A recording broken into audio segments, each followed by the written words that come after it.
Uberisation, piège à con de Gurvan Kristanajaya. Mais on est d'accord que c'est un peu un titre putaclic quand même. C'était un petit peu putaclic. Et c'est ça qui t'a attiré ou pas? Non, c'est plus le fait qu'il s'appelle Gurvan Kristanajaya. Voilà. Je comprends. Et malgré le nom difficile à prononcer et le titre putaclic, le livre n'est pourtant pas si mal. Donc Gurvan est journaliste à Libération et il va nous parler de l'ubérisation, comme on avait compris, et donc de cette nouvelle forme de travail précaire. Et donc on va parler des gens qui travaillent pour Uber, Uber Eats, Frishti et d'autres applications très marrantes, pour certaines, qu'on va découvrir. Et donc, ces gens-là, les gens qui travaillent pour ces applications, donc chauffeur Uber, livreur Deliveroo, c'est soi-disant des auto-entrepreneurs. Donc, tu crées ta boîte, entre guillemets, tu te connectes à l'application, tu travailles à ton compte, entre guillemets. Voilà, je mets des guillemets partout. Et donc, tu travailles à ton compte par le biais de la plateforme Uber, par exemple. Voilà. Sauf que dans la pratique, selon notre ami Gurvan, c'est un peu une douille, parce que ça permet aux entreprises de profiter des travailleurs sur divers points qu'on va détailler. Et surtout, restez bien jusqu'au moment de l'épisode où on parle du mec en caleçon et peignoir qui mange des chips et dont l'auteur devra laver les caleçons. Ça va être le highlight de l'épisode. Voilà, c'est le moment où le vif d'or va apparaître dans l'épisode. Ça ne sera que moins bien après ce passage-là. Alors, qu'est-ce que ça vous évoque, cette nouvelle forme de travail? Et peut-être je pose la question à Georges, vu que tu es un jeune entrepreneur français de la tech. Uberisation, piège à con. Qu'est-ce que ça t'évoque? Qu'est-ce que ça m'inspire? Oui. Non, mais moi, globalement, je suis assez d'accord Que c'est une douille. avec le... Bah, tu sais, non, mais au-delà de l'ubérisation, c'est une sorte de mouvement vers la flexibilisation du marché du travail. En fait, en gros, le débat de fond, c'est on souffre d'un chômage endémique en France et dans pas mal de pays d'Europe. C'est-à-dire qu'on est au-dessus du chômage. En fait, tu es en plein emploi quand tu as un chômage de 3-4%, parce que c'est un chômage incompressible de transition, genre les gens qui changent de taf, etc. etc. Et en fait, au-dessus de 3-4%, j'ai oublié le chiffre exact qui fait consensus chez les économistes, tu considères que tu as un chômage problématique, c'est-à-dire des gens qui sont désœuvrés et qui aimeraient bien avoir du travail. Au-dessus du plein emploi depuis pas mal d'années. Je n'ai pas les chiffres exacts, mais depuis j'imagine plus de 20 ans ou plus de 25 ans. Le remède jusqu'à maintenant des différents gouvernements successifs, qui soient de gauche et de droite, c'est de dire je vais enlever les freins à l'emploi, que ce soit donc je vais rendre l'emploi moins cher, donc en réduisant la fiscalité pour l'employeur, et je vais rendre l'emploi plus flexible, donc en réduisant les contraintes sur le recrutement et sur le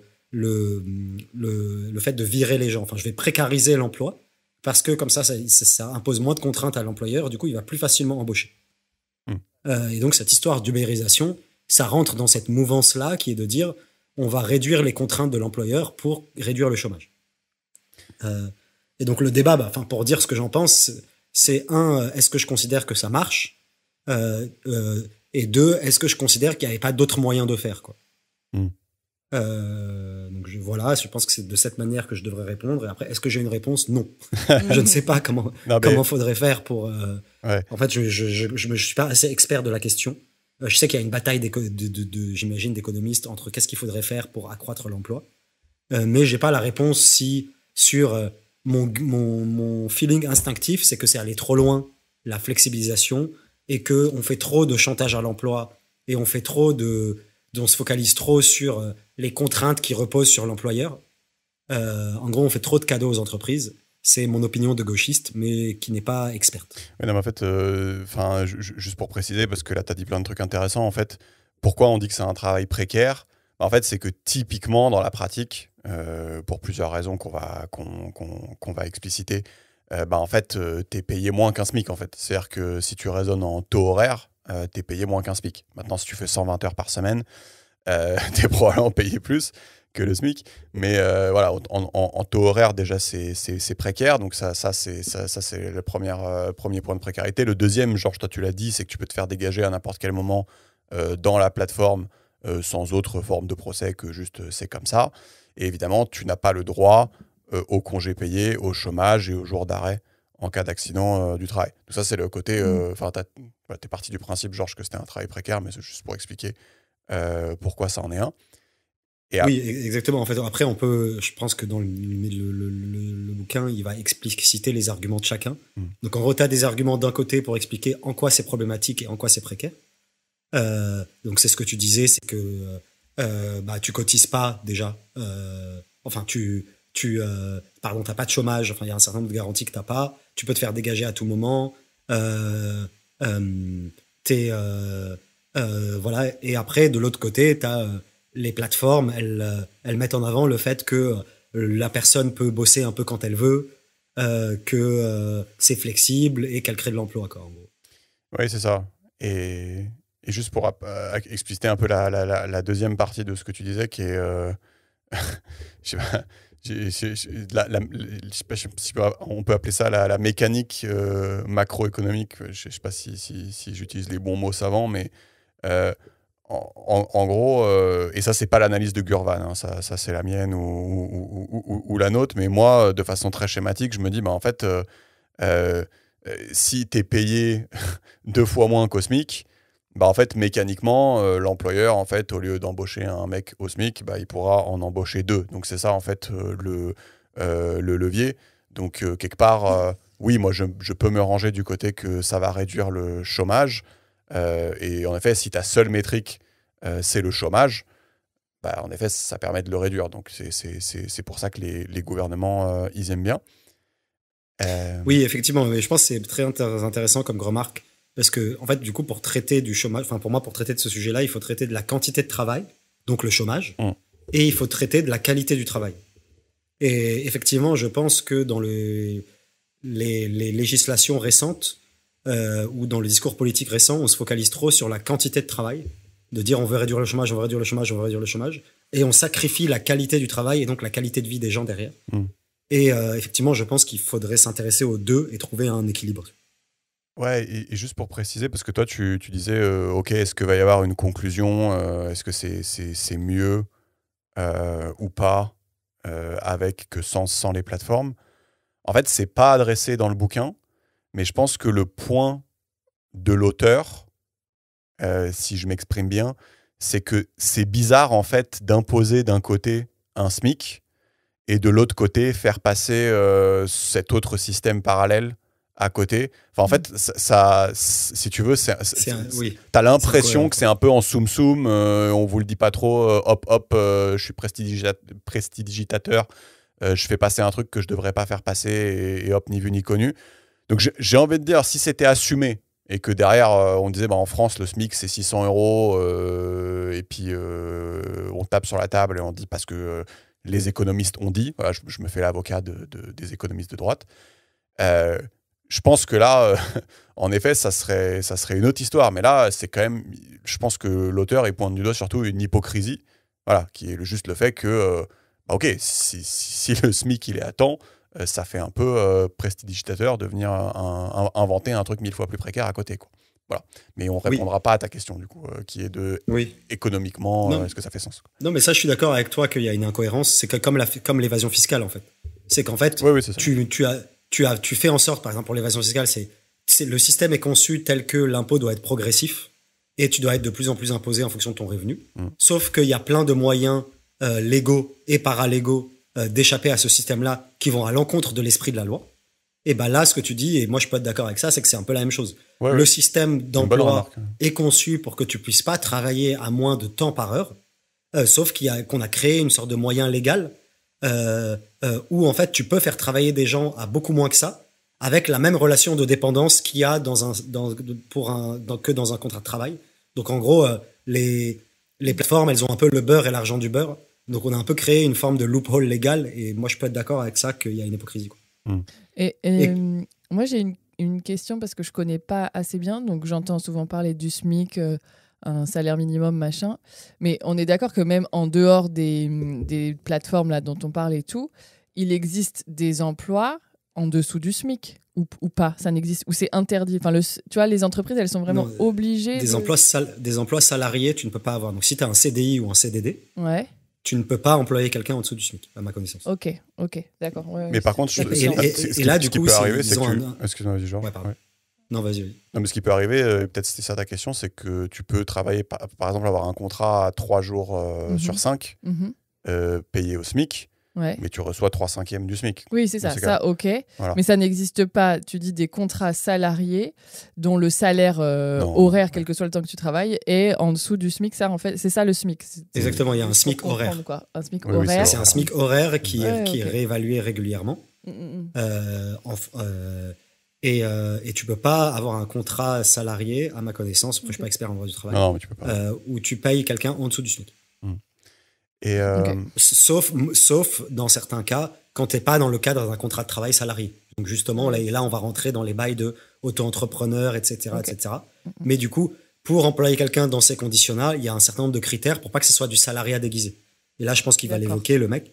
Parce que du coup, en gros, quand tu emploies quelqu'un en auto-entrepreneur, tu ne dois pas l'employer plus de temps de jours par semaine ou plus de temps à la suite.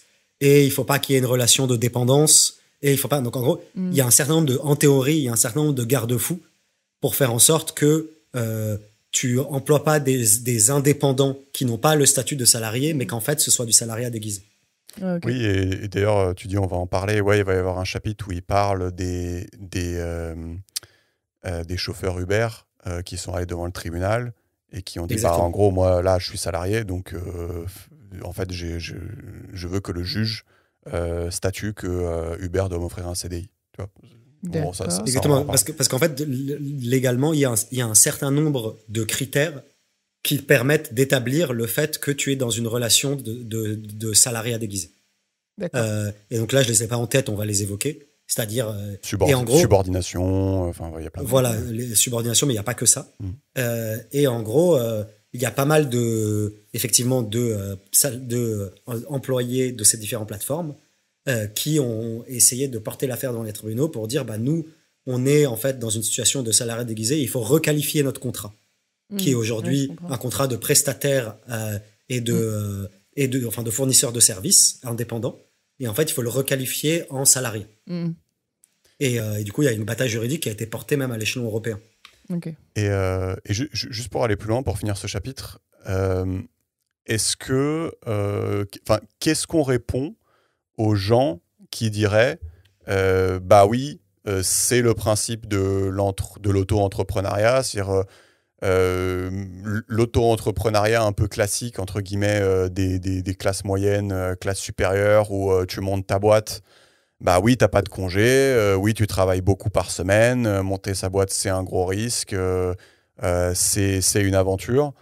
Qu'est-ce qu'on répond aux gens qui disent c'est la vie de auto-entrepreneur, finalement? Pour moi, c'est là où on leur répond mon histoire de jusqu'où il faut aller dans la flexibilisation et jusqu'où il faut sacrifier la qualité du travail pour la quantité. Et pour moi, pour répondre correctement à cette question-là, il faut rentrer un peu plus dans le détail de... Oui. En fait, moi, je suis pas capable de porter une réponse. Genre, instinctivement, je pense que par défaut, si tu as une réponse émotionnelle instinctive, tu dis, c'est des emplois de merde qui génèrent de la détresse et du malheur. Du coup, on n'en veut pas. Donc ça, c'est les gens de gauche. Ce à quoi les gens de droite vont te dire, oui, mais c'est mieux que pas d'emploi, ce qui génère encore plus de malheur et encore plus de détresse. Et du coup, on s'arrête là. Et en fait, pour avancer dans le débat, il faut un peu avoir des éléments un peu plus tangibles sur combien flexibiliser ça crée des emplois et ça crée de malheur. Et sur... tu vois ce que je veux dire? Ouais, mais c'était pas tout à fait ça ma question. Ma question, c'est, il y a plein de gens qui vont se dire, en fait, c'est de l'auto-entrepreneuriat, c'est pas facile tous les jours. Même les auto-entrepreneurs classiques, entre guillemets, eux aussi, ils prennent des gros risques. Des fois, la boîte, elle fait faillite. Tout ça, ils sont dans la merde. Ouais. Mais là, du coup, dans le cas des trucs de plateforme, justement... Parce que le sentiment que j'ai de la différence entre ça et être auto-entrepreneur, c'est que je connais pas assez bien, mais j'ai l'impression qu'il y a une sorte quand même de dépendance justement qui se crée par rapport à la plateforme, qui a des attentes aussi envers toi, qui te fait évaluer et qui peut te jarter. Et parce que tu es dépendant de... C'est quand même grâce à ça que tu as ta clientèle. Donc, si tout à coup... donc ça peut arriver, voilà. Mais du coup, j'ai l'impression qu'il y a une dépendance peut-être malsaine par rapport à quand tu dis que tu es auto-entrepreneur. Souvent, tu dis que tu es un indépendant.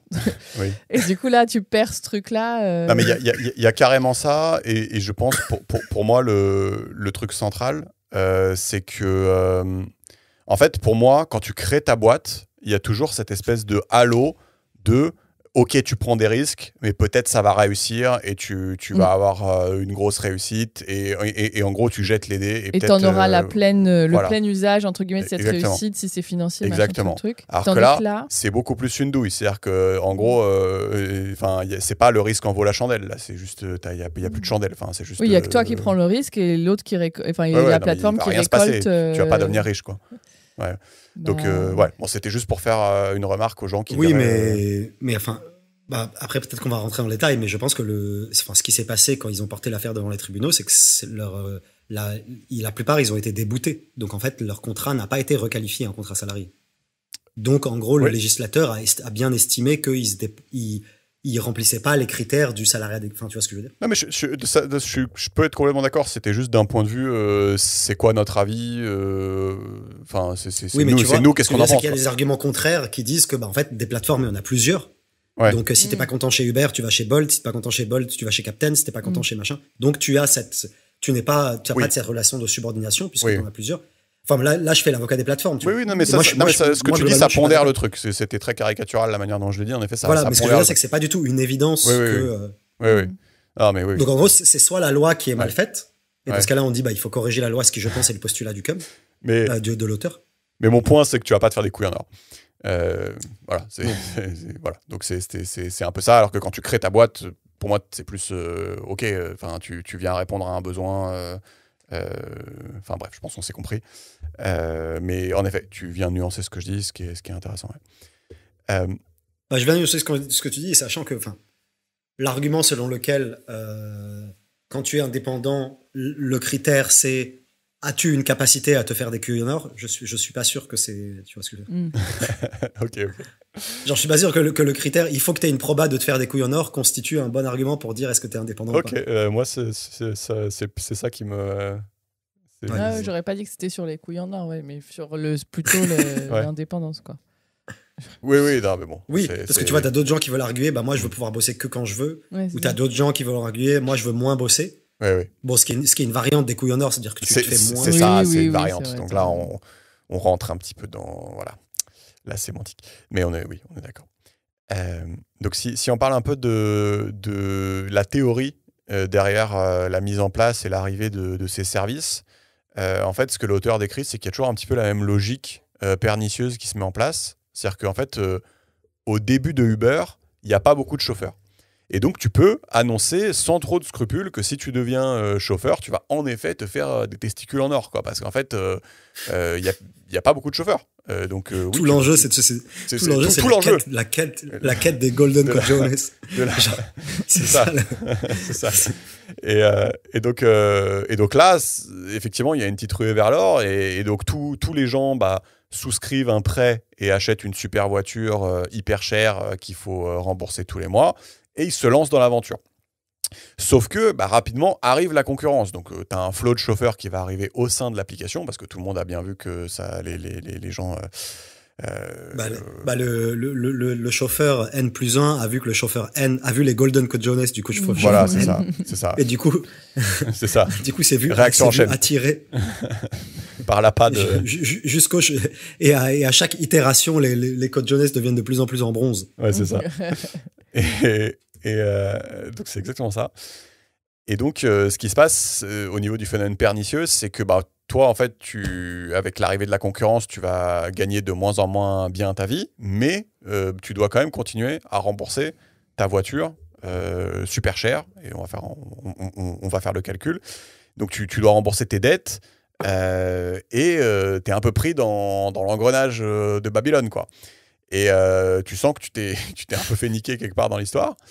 Et si je donne des chiffres derrière ça, c'est voilà. Donc selon Uber, le salaire mensuel, c'est 1 617 € net pour 45 heures de travail par semaine. Voilà. Donc ça, c'est ce qui va dans la poche du conducteur. Donc Uber a prélevé sa part. 1617. Mais je suis à peu près sûr à 99% que c'est sans les frais du chauffeur. C'est-à-dire que typiquement, louer un véhicule du standard de Uber, c'est entre 1200 et 2000 euros par mois. Et oui, donc ça n'a pas de sens, en gros.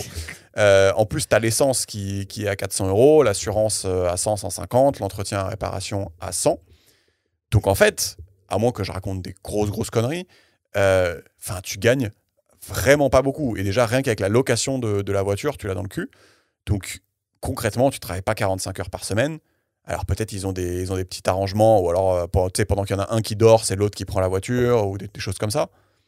Mais ce qu'il faut voir, c'est que c'est quand même un engrenage qui fout un petit peu les boules, quoi. Enfin, c'est un cercle vicieux où t'es pas content d'être, quoi. Ce que tu dis, c'est que t'as des coûts fixes tellement, en fait, t'as des coûts fixes tellement élevés au regard du revenu horaire que tu peux tirer de cette activité, que le seul moyen d'en tirer un moyen de subsistance convenable, c'est de bosser un nombre d'heures abusé, quoi. Ouais. Gros, souvent, je crois qu'ils font aussi le truc de faire les horaires, tu sais, de soir et de nuit et tout, parce que ça coûte plus cher. Mais donc, du coup, voilà, ils n'ont pas de vie, quoi. Oui, donc en gros, ce qu'on dit, c'est que soit tu essayes d'augmenter ton salaire horaire en bossant à des heures extrêmement cheloues. Ouais, ou les week-ends et tout. Soit juste t'accrois le volume horaire de manière un peu démesurée. Et en gros, ce qu'on dit, c'est que dans les deux cas, c'est pas des conditions de travail qu'on considère souhaitables. Ouais, c'est ça. Et pour rajouter, en fait, ouais, ça là, je fais un peu un pas de côté, mais en fait, ça vient un peu alimenter ce qu'on dit, et je savais pas, donc je trouvais ça hyper intéressant. C'est que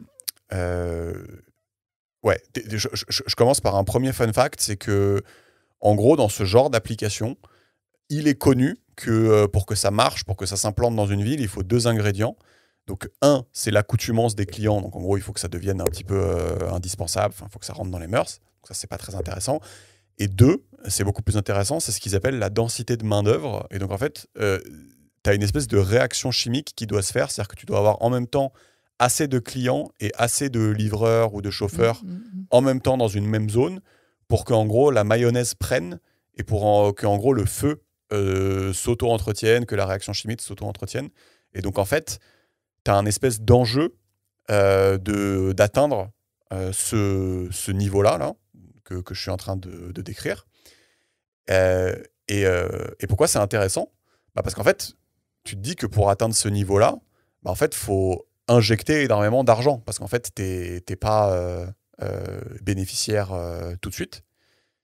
Et même, l'auteur dit un truc de fou que je ne savais pas, c'est que typiquement, au moment de l'écriture du... Déjà, il dit, en général, ce genre de plateformes ne sont pas bénéficiaires. Et au moment de l'écriture du livre, c'était la situation pour, par exemple, Uber et Deliveroo.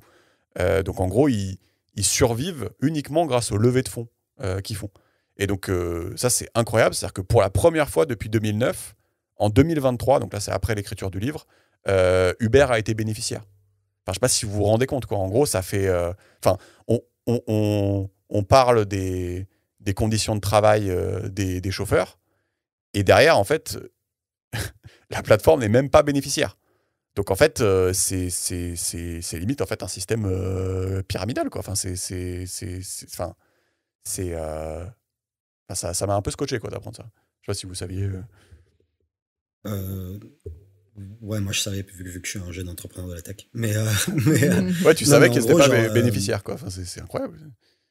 Ouais, mais c'est en fait, je pense de beaucoup de boîtes, non ? Enfin, les startups, il y en a beaucoup qui vivent très longtemps que sur Uber, des levées de fonds, quoi. Uber en... Oui, je me suis dit, mais en 2023. Ouais, c'est ça, c'est 15 ans après, quoi. Dans 15 ans. Ouais, je sais pas.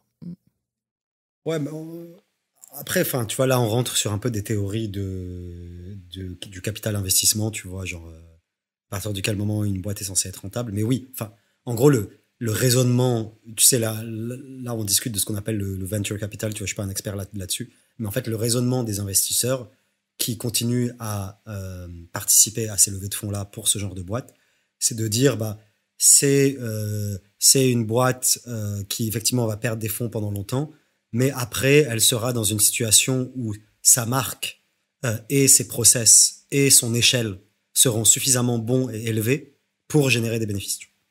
Donc en gros, je dis pas que c'est bien et c'est ce qu'il faut faire, mais j'essaie de t'expliquer le raisonnement des gens qui investissent dans ce genre de boîte, tu vois, dans Uber. Ils se disent, elle va avoir une marque tellement forte que ça va être plus simple pour elle d'acquérir des clients et des chauffeurs, d'une part. D'autre part, elle va être dans tellement de villes qu'elle va faire des économies d'échelle. Et dans un troisième temps, elle va tellement améliorer ses processus internes au fil des années que pour délivrer la même qualité de service, ça va lui coûter de moins cher. Et donc en fait, le pari, c'est ça. C'est de dire, je vais abonder, je vais foutre des millions. Et après, des fois, ça marche pas. Des fois, ça marche. Mais en gros, c'est ça un peu le oui, non, mais j'ai pas de souci avec ça. Je suis complètement d'accord. Mais c'est juste que pour moi, ça rajoute ça permet pas de payer des gens correctement, quoi. Ouais. Surtout, ça rajoute un vernis au truc. Enfin, t'as l'impression d'un vernis de non-soutenabilité, en fait, du système. Et d'ailleurs, il cite plein de boîtes qui ont fait faillite, Take It Easy, Toc Toc Toc, Deliveroo en Allemagne. Voilà. En fait, pour ce genre de truc, en fait, tu sais, quand tu dis personne n'y gagne, parce qu'en gros, ni Uber, ils font beaucoup d'argent, beaucoup de profit, ni les chauffeurs, ils arrivent à vivre convenablement. En fait, celui qui y gagne concrètement, c'est le consommateur. C'est qu'en gros, le consommateur bénéficie d'un service qui est artificiellement subventionné. Exactement. Ouais.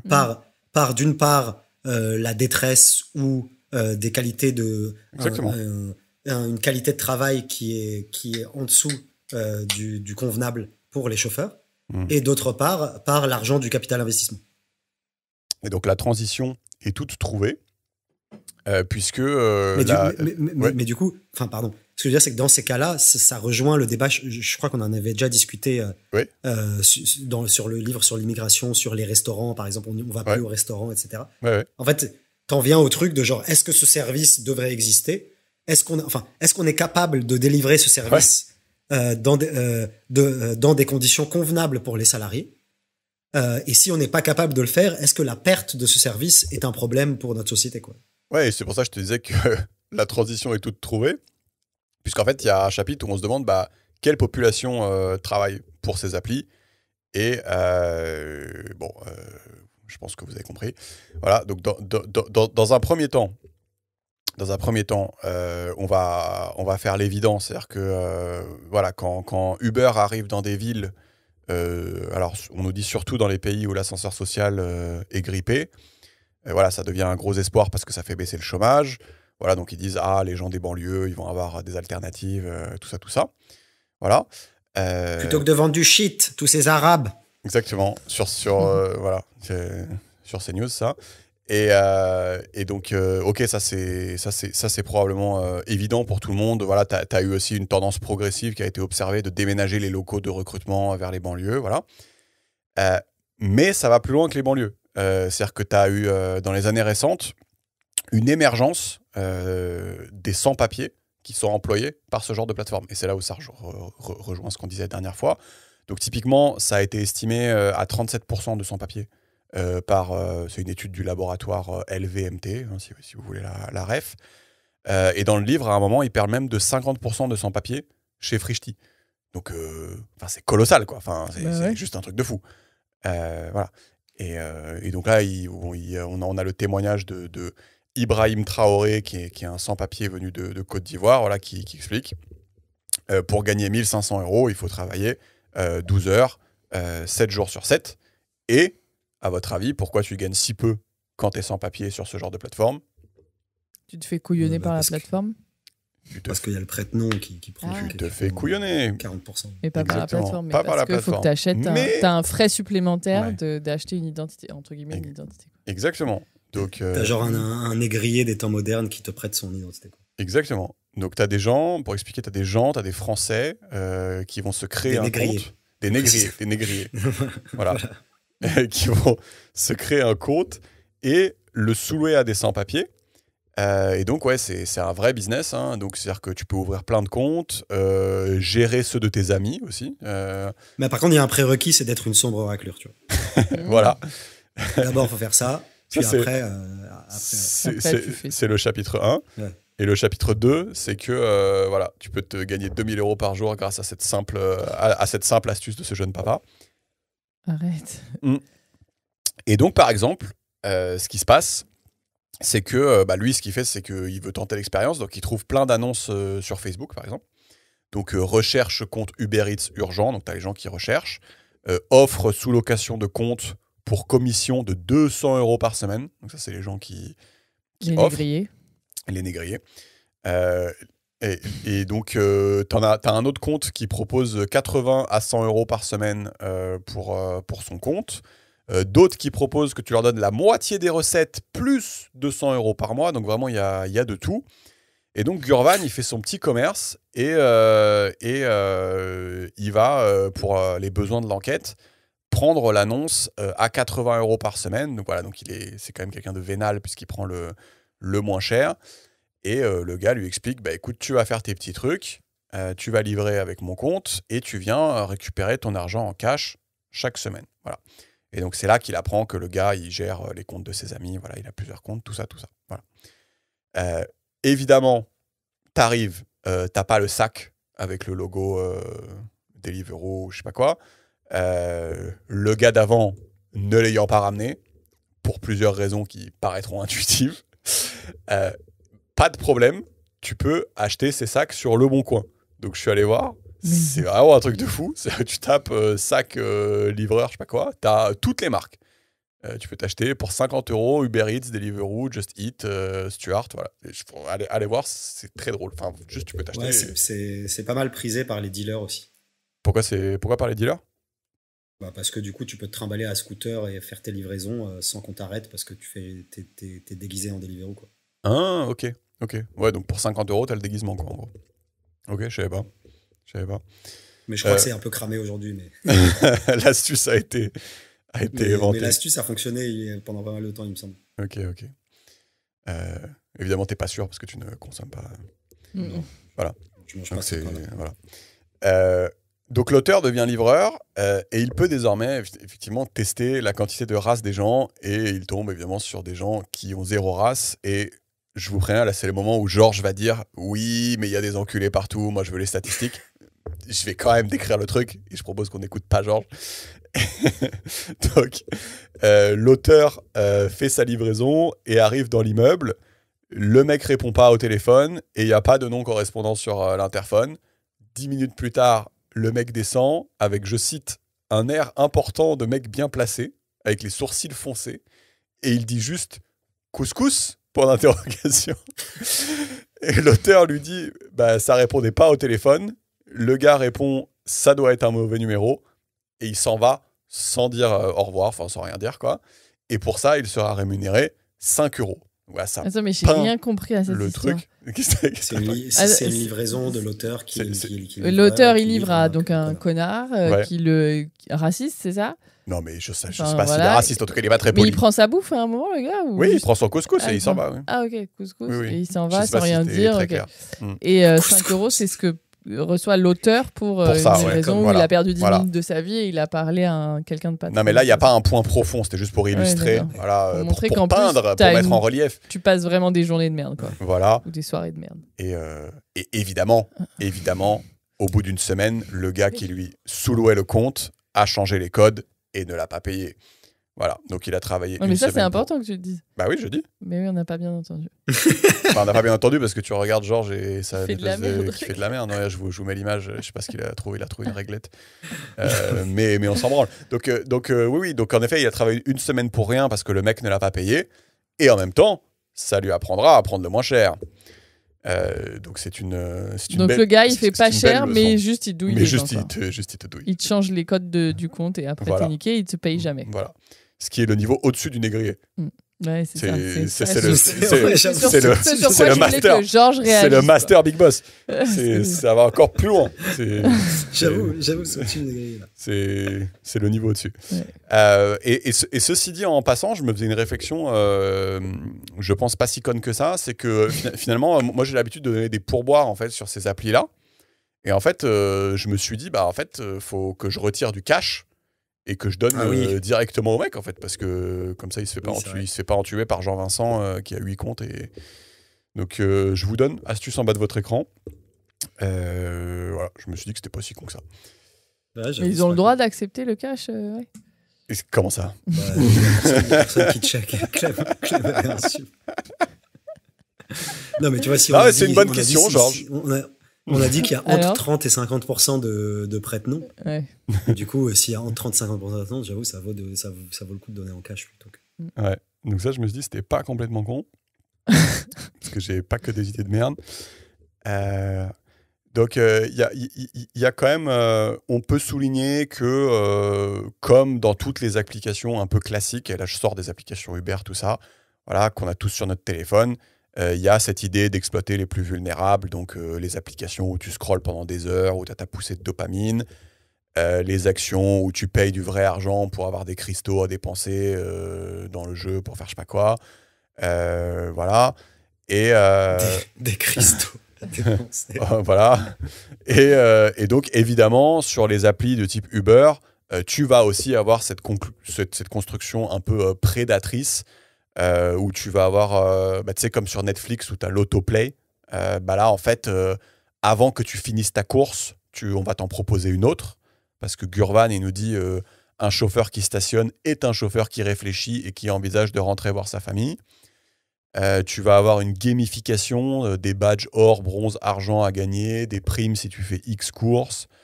Quand tu es offline, tu reçois des notifications qui te disent « Ah là là, mon gars, il y a vraiment pas beaucoup de chauffeurs en ce moment et il y a vraiment de la thune à se faire, les tarifs sont hauts. » Donc, tu as la petite FOMO, Fear of Missing Out.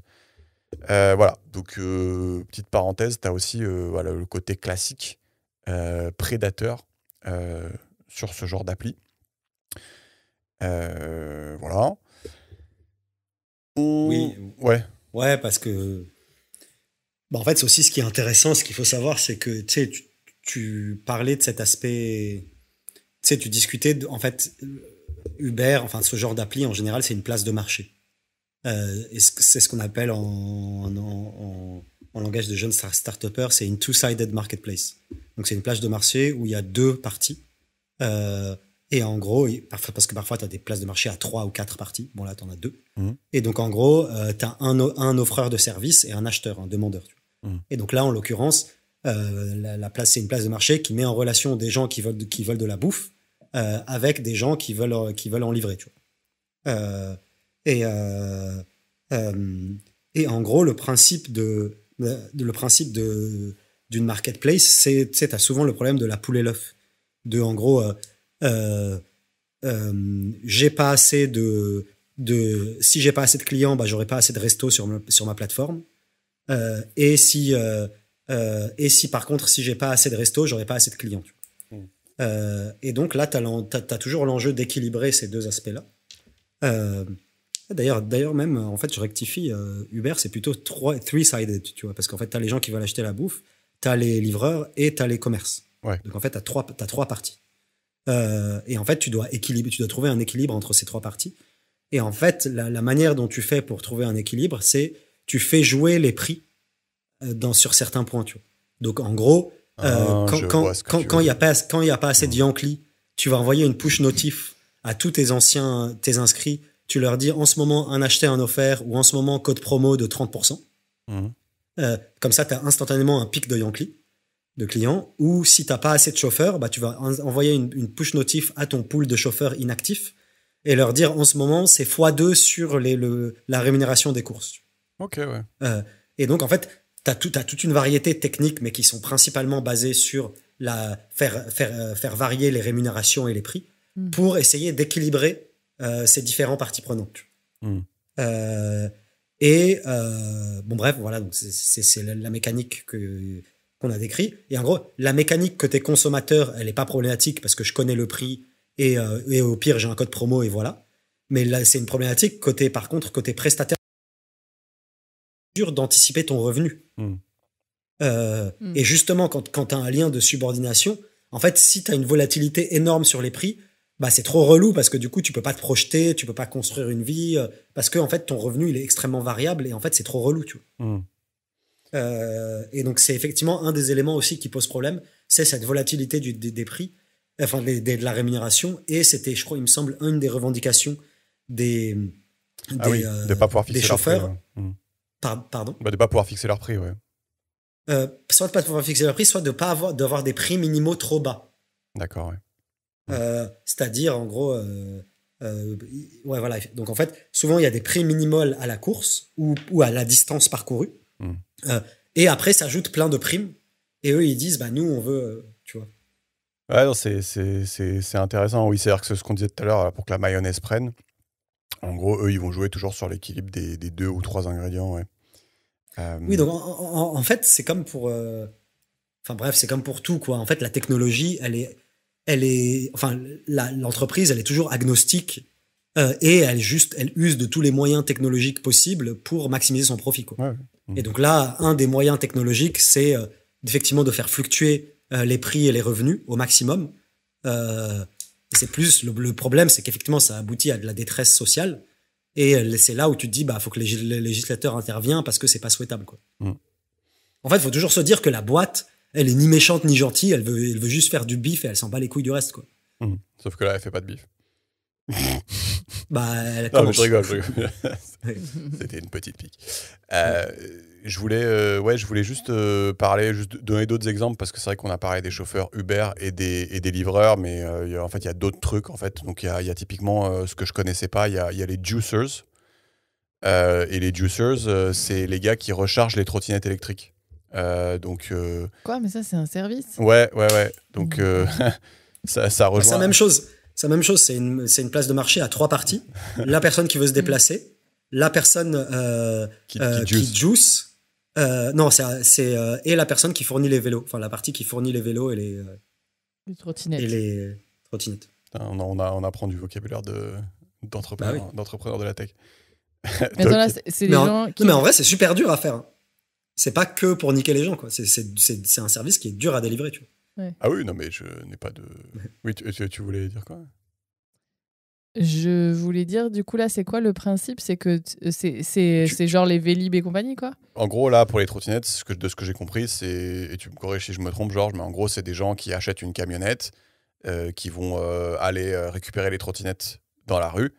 Mais les trottinettes en libre accès, quoi.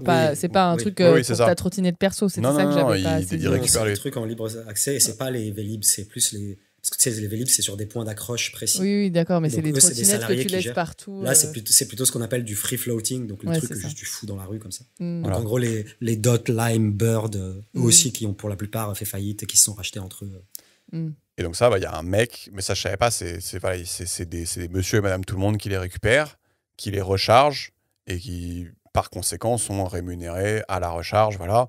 Et c'est un peu le même phénomène, c'est-à-dire qu'au début, c'était vachement bien payé, en fait, de faire ça. Et donc, les gars avaient acheté leur camionnette, ils avaient investi, peut-être ils avaient acheté un local, où en gros, tu mettais toutes les trottinettes pour les recharger. Et voilà, avec la concurrence, évidemment, c'est devenu très, très mal payé. Donc, c'est pas une voiture à 70 000 balles, mais voilà, c'est un peu la même dynamique.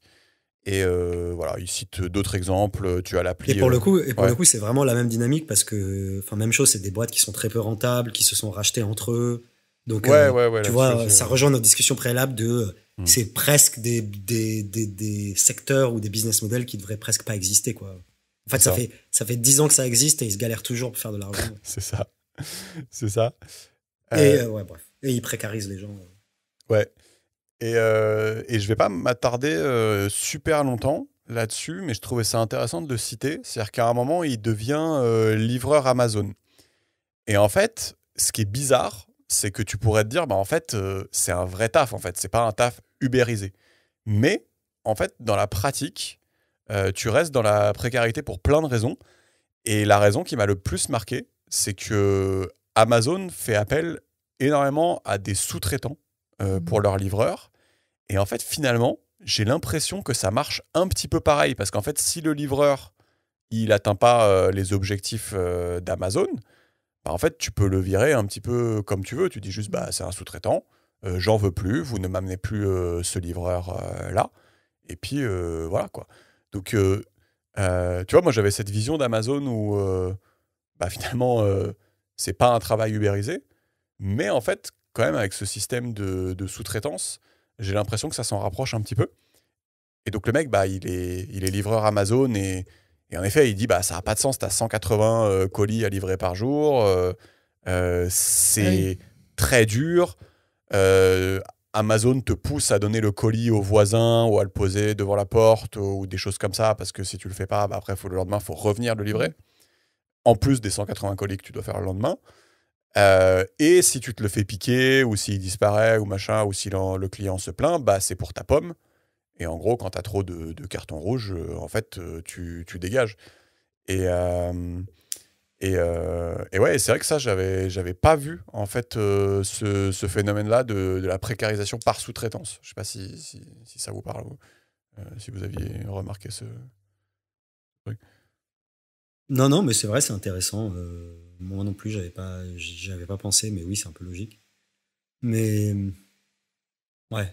Je sais pas trop comment ça marche, parce que le livreur, il est quand même en CDI chez quelqu'un, en fait, finalement. Mais peut-être qu'en fait, c'est des... Oui, c'est ce que je t'allais te demander. Du coup, il n'est pas en indépendant livreur. Amazon, il bosse avec des sociétés qui ont entre guillemets, une flotte de livreurs, c'est ça? Mais donc, cette société... Ah oui, c'est peut-être l'intérim, parce que cette société-là, elle peut ne pas avoir comme client que Amazon. Et donc, du coup, si Amazon dit stop, ils ont d'autres trucs. Et les mais ça peut aussi être des sociétés à deux, où ils sont 2 ou 3, et où en fait, ils font faillite facilement, et puis ils passent à autre chose. Voilà, mais voilà, on sent quand même que, en gros, on s'approche d'un truc. Il y a un petit sujet. Bon, c'est pas assez poussé pour qu'on en parle, mais je voulais juste citer le truc parce qu'il y a un petit sujet. Et ça, pour le coup, c'est un truc qui m'intéresse vraiment. Donc, si les gens ont des recommandations de bouquins ou de documentaires sur ces histoires de sous-traitants, parce que des fois, tu as vraiment l'impression que tu as affaire à des sous-traitants, de sous-traitants, de sous-traitants, de sous-traitants. Et ça, c'est ton trauma dans ton boulot, ça. Non, c'est mon trauma de SFR. C'est avec SFR. Mais des fois, tu te dis, mais en fait, ça s'arrête où, en fait, la chaîne de sous-traitance. Enfin, quand on a 8 couches de te dire, comment c'est possible? Donc, ouais, c'est un truc qui m'intéresse. Ouais. Donc, ouais, j'en appelle à la sagesse des commentateurs. Ouais. Mais tu vois, pour moi, si on prend un peu de recul sur le... Ouais, en fait, je trouve que c'est un sujet compliqué, comme pas mal de sujets qu'on traite, mais en fait, c'est chiant parce que, en gros, ce que je veux dire, c'est que tu peux très rapidement, moi je suis d'accord avec ça aussi, mais tu peux très rapidement énoncer les différents éléments qui font que c'est une situation pas enviable, tu vois. Genre, c'est chiant, tu bosses à des horaires chelous, c'est chiant, ton revenu il est pas stable, c'est chiant, tu bosses beaucoup, c'est chiant... les clients sont ingrats, c'est chiant, machin.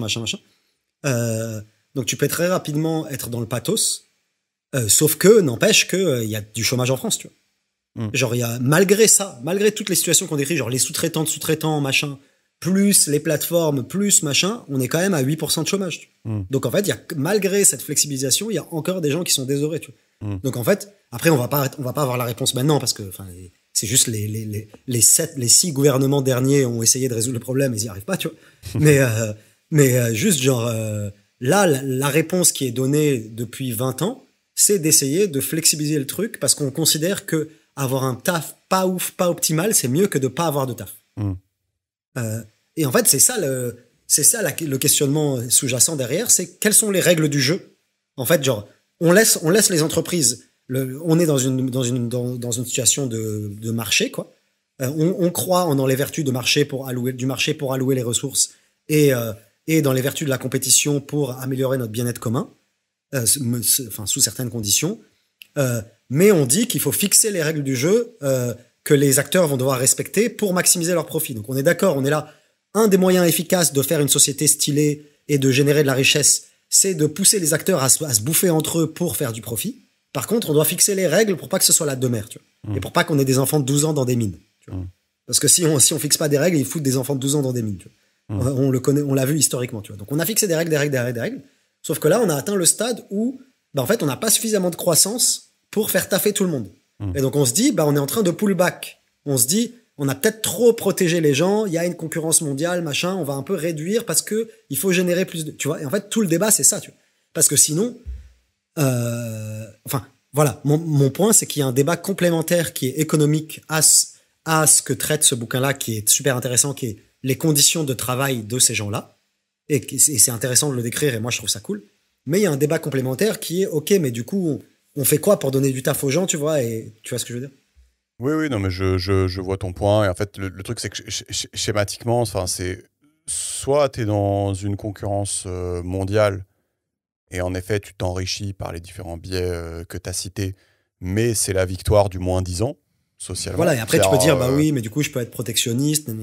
Voilà, donc c'est soit tu mets, voilà, si y a un pays qui met les enfants de 12 ans dans les mines, en fait, c'est lui le moins 10 ans, c'est lui qui gagne. Donc en fait, tu as un peu ce truc, quand tu es dans ce paradigme-là, c'est sûr que c'est un peu compliqué, c'est un peu chiant. À chaque fois que tu regardes par-dessus ton épaule, il y a Jean-François à côté, le pays d'à côté, qui baisse, qui augmente ses heures de travail, qui baisse son SMIC, qui fait ceci, qui fait cela. Donc c'est un peu la course au moins 10 ans, donc c'est chiant. Et après, en effet, l'autre côté de la pièce, c'est ce que tu disais, c'est d'être plus protectionniste. Et de dire en fait je vais un peu me retirer de cette concurrence mondiale, je vais sans doute m'appauvrir au global, mais voilà, je vais être moins victime du moins 10 ans dans le monde. Donc ouais, mais ça c'est un autre débat effectivement, voilà, oui, effectivement, en fait c'est un autre débat auquel voilà, personne n'a la réponse, enfin moi j'ai pas la réponse du tout, mais ce que je veux, en fait, juste mon message là-dessus, c'est en fait c'est juste et moi je suis globalement d'accord, tu vois, j'aime pas les plateformes et tout, je trouve ça pas ouf, machin, mais je trouve ça un peu trop simple de dire ah bah c'est nul, en fait après tu remarques sur un peu tous les sujets, j'aime pas trop quand juste t'es dans le pathos et t'es là genre ah bah oui c'est pas bien, c'est des situations de merde, sans avoir une proposition à côté, quoi. Tu vois ce que je veux dire? Non, mais c'est pour ça que tout à l'heure je disais que en fait je pense que ce qui est choquant, c'est que ça coexiste à côté, qu'on demande un SMIC et de l'autre côté qu'on fasse ce truc-là. Donc je pense que c'est ça qui choque les gens. C'est un peu ce deux poids deux mesures. Mais je pense que je pense que c'est juste qu'il y a une hypocrisie flagrante. Cette hypocrisie-là est un peu l'hypocrisie aussi, on te le vend, enfin au départ en tout cas, on te le vend comme une possibilité, ce qu'on disait tout à l'heure, quoi, d'indépendance, de flexibilité horaire, tu prends ton emploi, ta vie en main. Oui, c'est ça, il y a plusieurs hypocrisies. On te le vend comme un truc hyper bon pour toi, et puis en fait on réalise maintenant que non, c'est pas ça, tu vois, en fait. Et personne jusque-là n'a assumé de dire en fait on sait que, ce que tu disais, qu'on crée des emplois moyen moins, voire vraiment précaires, voilà, c'est ça, des emplois précaires, mais on assume que c'est mieux que rien, par exemple, tu vois ce que tu disais tout à l'heure. Oui, c'est ça, mais je pense que là, le but du livre, c'est déjà de dénoncer l'hypocrisie, et après, une des manières de résoudre l'hypocrisie, c'est de foutre le SMIC à 500 balles. C'est une des manières, mais je veux dire, voilà, disons que je pense qu'il ne s'aventure pas dans la solution, mais en tout cas, déjà, il dit que c'est hypocrite. Donc c'est intéressant.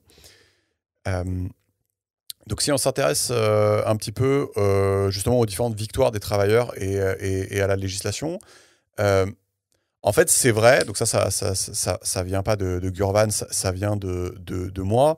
C'est vrai que quand tu lis ce bouquin, tu as un peu l'impression que ça commence à devenir un peu ridicule, que c'est hypocrite, qu'ils ont trouvé une espèce de faille à la con pour venir exploiter les travailleurs, alors qu'à la base, on s'était mis d'accord qu'on ne faisait pas X, Y, Z. Voilà, donc c'est un peu hypocrite.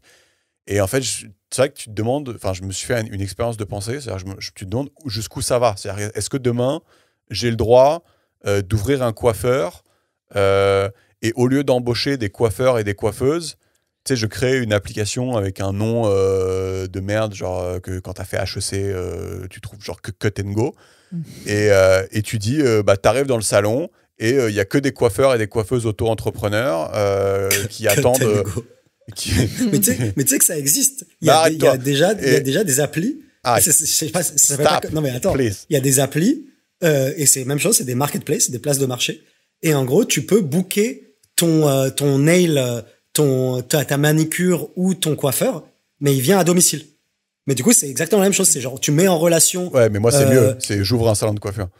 Oui, donc toi, tu as le lieu, le salon de coiffure, mais mieux, là, c'est ce que tu disais, sauf sans avoir le lieu, quoi. Oui, tu mets en lien des gens qui veulent se faire couper les cheveux et des coiffeurs ou des gens qui veulent se faire les ongles. Voilà. Déjà, ce que tu me dis, ce que tu dis, ça me vénère. Mais là, c'est encore, voilà, là, j'ouvre un salon de coiffeur. Ça s'appelle Cut and Go. Voilà, j'ai consulté mes copains d'HEC. Et en gros, tu as des coiffeurs qui sont à leur compte, qui sont auto-entrepreneurs. Tu viens tu sors ton smartphone, tu fais je veux une coiffure. Il y a un mec, je sais pas, les coiffeurs, ils attendent devant le salon de coiffure comme les livreurs devant le McDo. Il y a un coiffeur qui rentre dans le salon, qui te coupe les cheveux, tu lui mets 5 étoiles et tu t'en vas. Voilà. Mais du coup, qui fournit le matériel? C'est toi ou c'est les coiffeurs? Ouais, c'est les coiffeurs. Ils achètent un sac de matériel à 50 balles sur le bon coin. Voilà, on a compris. Voilà. En fait, ça fait pitié. Voilà, ça s'appelle un travail. Normalement, tu te fais embaucher par un coiffeur dans un monde normal. Donc, soit on se dit, on détricote complètement le droit du travail. on met des SMIC à 500 balles. Tu peux te faire virer quand tu veux. Soit on se dit, on garde certaines règles. Et si on garde certaines règles, ça s'applique à tout le monde. Et on arrête de faire chier avec Cut and Go, quoi. Voilà. Donc ça, c'était ton petit coup de gueule. Ma petite application voilà, que je vous donne gratuitement. Vous pouvez prenez l'idée. Les gens de HEC sont en train d'avoir une trique monumentale. Donc, tu leur fais une belle réputation aux gens de HEC. Oui, le SCP aussi, les SEC, voilà, c'est bon. Tous ceux qui ont des petites manettes. Et donc... Oh, ça va. Non, donc, t'as raison. Merci. Et donc, les gens ont commencé à se battre contre ça. Dans beaucoup de pays, tu as eu des batailles juridiques qui ont été perdues par les plateformes. Donc, notamment, voilà, c'est ce qu'on disait, où ça a été argumenté devant le juge que c'était du salariat déguisé.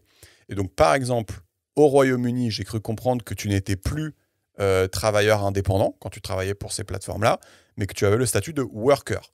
Et donc, worker, c'est en dessous du statut de l'employé, mais tu as le droit à salaire minimum, congé payé, protection contre la discrimination et d'autres trucs sympathiques. Et en France, il y a eu des victoires, donc des précédents juridiques où les gens ont réussi à se faire requalifier en CDI. Voilà. Mais de ce que j'ai compris, en France, aujourd'hui, c'est un truc, il faut te battre, en gros. C'est-à-dire que si tu veux que ça t'arrive, c'est pas automatique. Il faut que tu ailles au tribunal et que tu prouves par A plus B qu'il y avait la relation de subordination, que voilà. Et c'est quoi, du coup, tu les as, parce qu'on les a pas vraiment cités, les trucs? Non, mais si tu les as pas, c'est pas grave. Non, je les ai pas. Ouais, non, je vais pas m'aventurer là-dedans. Okay. Parce que je les ai pas notés. Mais en gros, c'est quand ça ressemble à un CDI, quoi. Globalement. Voilà. Donc, ce qui est intéressant, c'est que voilà, les gens commencent à se battre contre ces pratiques. Et je ne sais pas si vous voulez commenter quelque chose avant qu'on passe à l'histoire du caleçon, qui va être qui est le climax. Climax de l'épisode. C'est parti ? Ça va être extraordinaire. Donc, dans ce dernier chapitre, il veut dire que on est dans une économie de la flemme. Voilà, c'est ça, ça va être ça son point. Et c'est vrai que c'est très drôle. C'est-à-dire que... mais du coup, ouais, c'est ça. Parce que ça revient. Je trouvais qu'on avait effleuré le côté flemme. Non, mais ce que vous disiez au début, c'est à quel point il y a un équilibre entre est-ce qu'il y a vraiment besoin de ces services-là et du coup, en face, on les met, mais dans des situations précaires. Là... Donc, le côté besoin consommateur, en effet, on peut se poser cette question. Là, dans cet exemple, la réponse sera non. Donc voilà, on a eu VTC, livraison de bouffe, juicer, mais là ce qu'il a fait c'est qu'il s'est inscrit sur Cowash. Je regarde du coin de l'œil Georges s'il connaît ou pas. Est-ce qu'il a déjà... Je connais pas Cowash, mais je connais des trucs similaires où en gros les mecs ils viennent te prendre les fringues à la maison et ils te les nettoient, non? Ouais, c'est et ils te les relivrent. C'est ça. Ah ouais, c'est ça. Donc il s'inscrit sur Cowash. Première commande, donc impossible de connaître la quantité de linge qu'il va devoir récupérer et laver. Il va dans le Marais, il est 13h30, un mec de son âge vient de se réveiller, il a les cheveux gras, il est en peignoir et en caleçon, pieds nus, appart plutôt chic, et il lui tend un sac Ikea énorme de 18 kilos. Donc il l'a pesé pour vérifier que ça faisait 18 kilos, plus un sac avec 2 pulls en laine, à laver à la main, lui dit le jeune homme. Voilà. Et rendez-vous 72 heures plus tard. Donc là, il est chez lui, il compte les trucs. Donc il y a 14 caleçons sales, 12 paires de chaussettes, 11 chemises, 3 t-shirts, 4 pantalons, un pull, une serviette et une culotte. Et en gros, il fait sa petite organisation et il voit qu'il faut faire 4 machines à laver. Donc lui, il a des programmes de 3 heures. Hein, je sais pas ce qu'il a. Il a une machine à laver chelou. Moi, c'est quand même pas autant. Puis repasser et plier tout ça. Et voilà. Donc alors qu'il met les caleçons dans la machine, il sent monter une vraie haine pour le mec en caleçon et en peignoir et tout ce qu'il incarne. Voilà. Alors que lui, il n'a ni le statut, ni la rémunération, ni la protection du travailleur. Donc c'est vraiment purement de l'offre et de la demande. Il y a des gens qui ont de l'argent à dépenser et de la flemme, et il y en a d'autres qui juste peuvent pas faire autrement. Donc là, ce qu'il va faire, puisque il n'a pas le temps de faire toutes ces machines à la suite, il va payer 12 € de laverie et 1 heure à attendre à la laverie pour pas qu'on vole les vêtements du gars qui mange les chips, et 30 minutes de sèche-linge, et 3,20 € pour la chemise au pressing, 15 € de lessive, et pour tout ça, il a été rémunéré 45 €, donc il lui reste 12 €.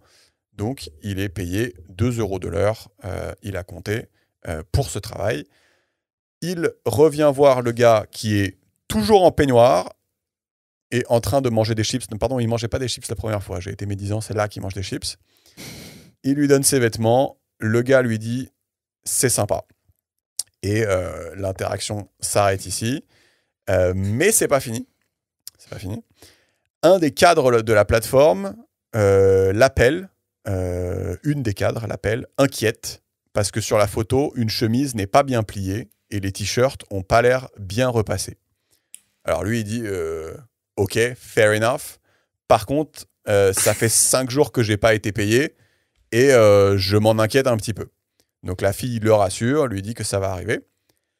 2 minutes après, il y a un autre gars de Cowash qui l'appelle avec une voix de mange caca et qui dit « Apparemment, vous n'êtes pas très concerné par le pliage, monsieur. Vous avez l'air plus intéressé par le paiement que par le pliage, monsieur. » Oh my God. Donc Gurvan lui répond que ça peut arriver que certaines personnes qui utilisent cette appli soient dans des niveaux de précarité qui justifieraient de s'inquiéter lorsqu'ils sont payés en retard. Ce à quoi le mec lui dit qu'il ne va pas lui apprendre ce qu'est la précarité. Donc effectivement, il l'a bien cassé. Donc Gurvan révèle qu'il est journaliste. Et alors, je ne sais pas comment, je ne pense pas que ce soit là, mais il arrive à parler au fondateur de Cowash, Adrien Hugon.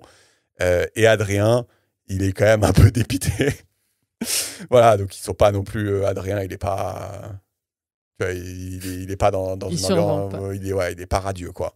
Ah oui, d'accord. Il se dit pas j'ai créé une masterpiece. Et donc, c'est un peu rassurant parce que ouais, c'est un peu rassurant. Tenté de l'embrouiller en mode mais bien sûr c'est le futur et c'est ça qu'il faut. Adrien faire. il est pas fier de ouais, voilà. C'est vrai. Donc il dit bah certains regarde Georges.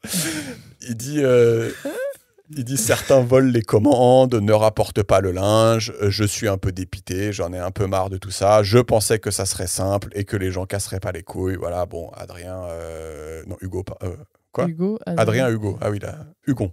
Adrien Hugon. Il est un petit peu dépité. Voilà, donc Adrien, il a appris la vraie vie du coup. Ouais. C'est l'économie de la flemme, donc exploiter notre propre flemme, et voilà, dont le mec en caleçon peignoir en est le symbole. Et c'est vrai qu'au-delà du fait que ça soit marrant, c'est vrai que tu te poses la question, est-ce qu'il faut vraiment qu'il y ait des applis où les mecs sont payés 2 € de l'heure pour te laver tes slibards? Ouais, non, mais c'est clair. Je sais pas, je pense qu'on peut se poser la question quand même. Enfin, je veux bien que t'aies pas le time, tu vois, mais... Ouais, je sais pas. Ça me rappelle une fois, quand même. Ma soeur, elle m'avait fait un peu réfléchir. Je sais pas si c'est exactement le même truc, mais je sais pas, elle vivait dans une coloc, je crois. Ils étaient 3-4 étudiants, enfin voilà, qui avaient rien d'autre à faire que leurs études et peut-être un stage de temps en temps. Et ils avaient payé une femme de ménage. Enfin, je crois que ma sœur, elle n'était pas dans la coloc, mais elle était allée dans cette coloc de mecs. Et ils avaient payé une femme de ménage pour faire tout leur ménage, quoi. Nettoyer leurs chiottes, nettoyer la cuisine, tu vois, les trucs un peu hardcore. Et je sais pas, elle m'avait fait cette remarque-là en disant, mais... Enfin, tu vois, genre, c'est vraiment juste un truc de flemme, quoi. Ils pourraient juste chacun prendre 1 heure de leur semaine pour faire ça, plutôt que de payer une nana au black qui gagnent que dalle pour passer 4 heures dans la maison et tout ça. Je sais pas si ça se rejoint, mais c'est vrai qu'elle, quand elle m'avait dit moi, ça... ça me fait réfléchir. Je suis d'accord, ça me fait réfléchir. Je me dis, putain, elle a pas tout à fait. C'est vrai que j'avais jamais... J'ai pas d'avis tranché. C'est ça, j'ai jamais tranché là-dessus. Mais je me suis déjà dit, ouais, quand même, on pourrait nettoyer nos trucs, quoi. Mais j'avoue, j'ai pas d'avis... disons qu'il y a peut-être sûrement un spectre, un continuum. Oui, c'est ça. Après, quand tu vois, je sais pas, une mère de famille célibataire avec 3 enfants et qui se prend une femme de ménage, tu te dis, bon, ok, tu vois, mais... non, mais oui, je suis d'accord. Mais je me suis déjà posé cette question. Donc là, en effet, le gars qui vient de se réveiller à 13h30 en peignoir, tu dis, bah finalement, tu te levais 1h30 plus tôt, tu faisais une machine, quoi. Enfin... Ouais. Non, mais moi, je suis d'accord avec ça, mais je trouve que c'est un peu un débat sans fin, quoi. Ouais. En fait, oui, c'est pour ça. Chacun a sa limite subjective et chacun croit que c'est son niveau de confort qui est le bon et son niveau d'effort qui est le bon, tu vois. En fait, moi, je suis d'accord avec ce que vous dites, mais en fait, c'est limite, tu rentres limite dans une question d'éducation, quoi. En fait, quelle est ta perception de l'effort et ta perception de l'éducation et... Enfin... Il y a des gens qui vont dire amener une femme de ménage déjà quand t'es en état de nettoyer ton appart, bah tu rentres dans un truc de flemme. Il y a des gens qui disent bah non ça va, par contre c'est co-wash le bolos. Il y a des gens qui disent bah non ça va, par contre c'est commander ses courses sur internet, c'est bolos, faut aller au supermarché.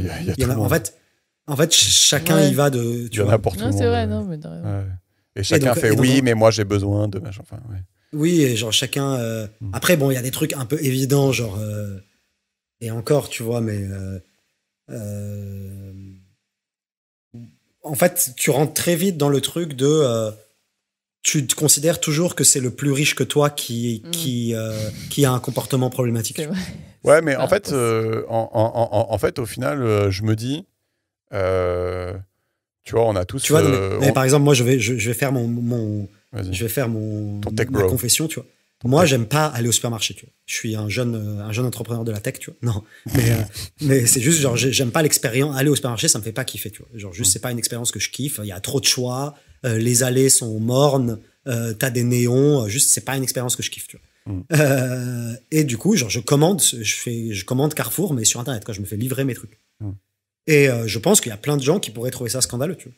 Et j'ai pas trop réfléchi à la question, genre je sais pas si je peux défendre ça de manière robuste, tu vois. Mais tu vois, il y a des gens qui pourraient dire que ça c'est scandaleux, tu vois. Et moi par ailleurs, je dis que d'autres trucs que d'autres gens font mais que moi je fais pas sont scandaleux, enfin tu vois. Ouais, après en vrai si pour le coup pour prendre un peu de recul, je me dis tant que les forces que tu invoques, donc ici co-wash ou livraison de supermarché ou oui effectivement c'est un bon argument, tant que c'est des gens qui sont payés normalement et pas des sans-papiers qui sont exploités et ils ont un SMIC et ils ont des conditions de travail convenables et tout ça et tant que peut-être le mec qui te livre tes courses, peut-être qu'il n'est pas obligé de les livrer avec un truc où en gros il a une chaudière à charbon et il émet autant de CO2 que la Chine.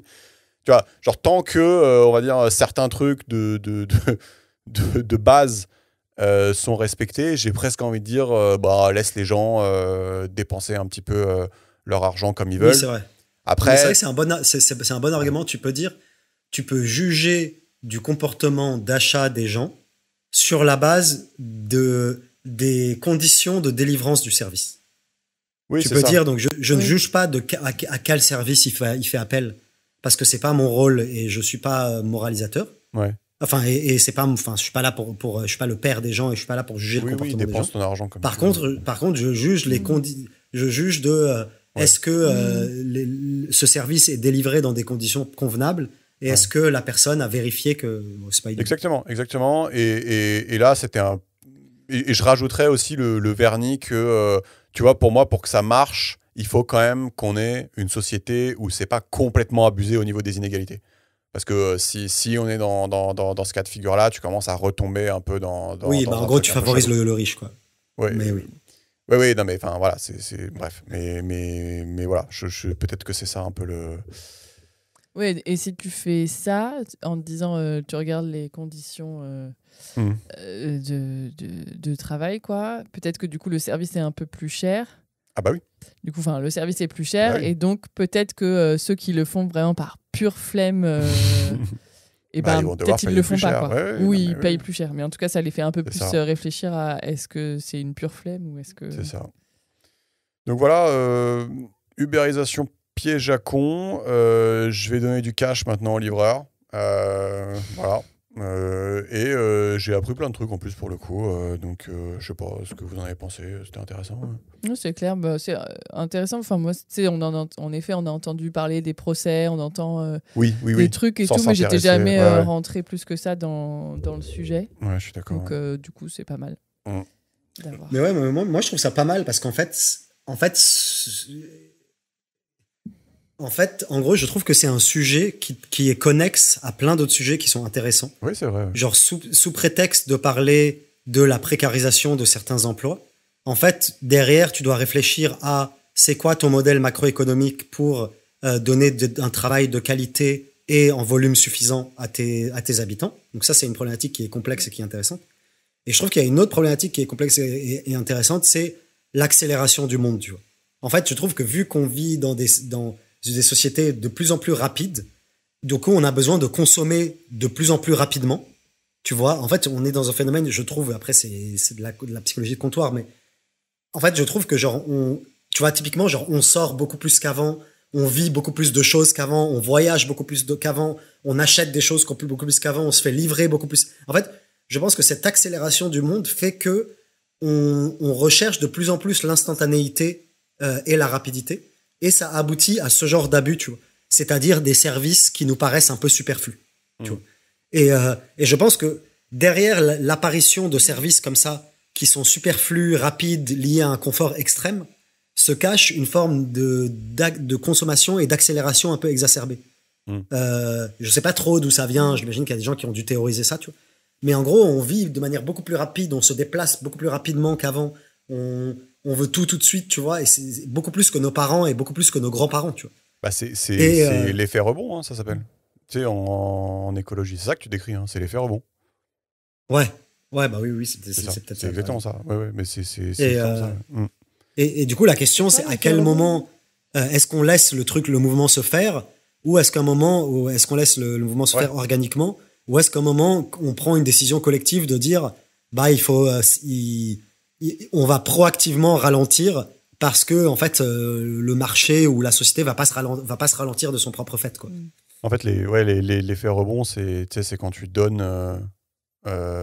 Oui, en fait, tu consommes de plus en plus. Ouais. Oui, c'est ça. C'est en fait, ok, tu as amélioré tes process, tu es passé de la 4G à la 5G.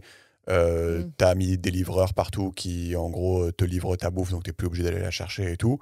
Mais au final, ça fait pas que les choses sont plus efficaces. Enfin, je m'exprime mal, mais ça fait que, au final, vu que tout est plus efficace, tu consommes beaucoup plus.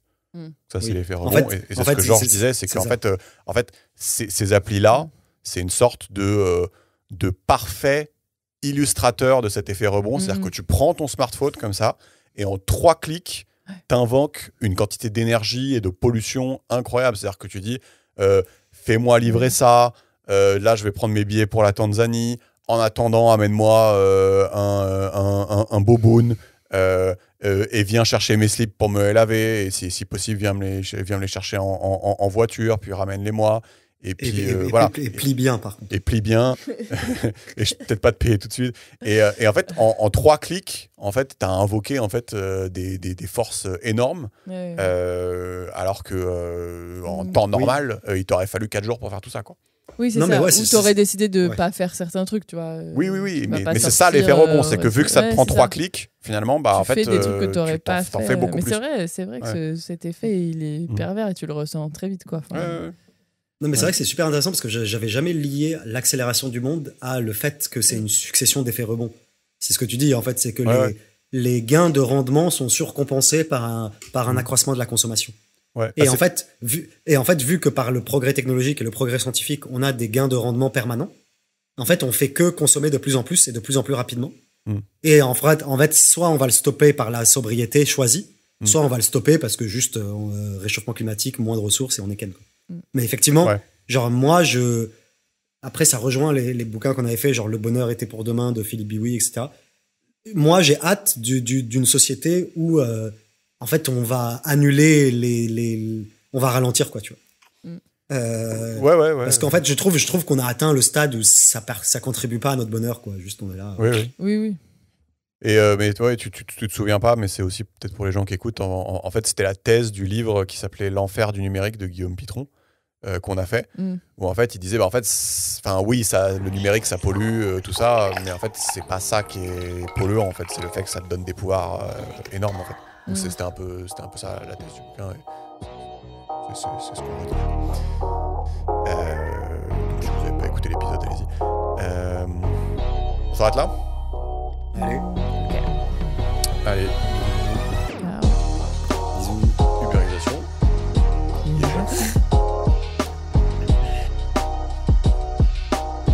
Ça se fait pas parce qu'il insulte qui là du coup ?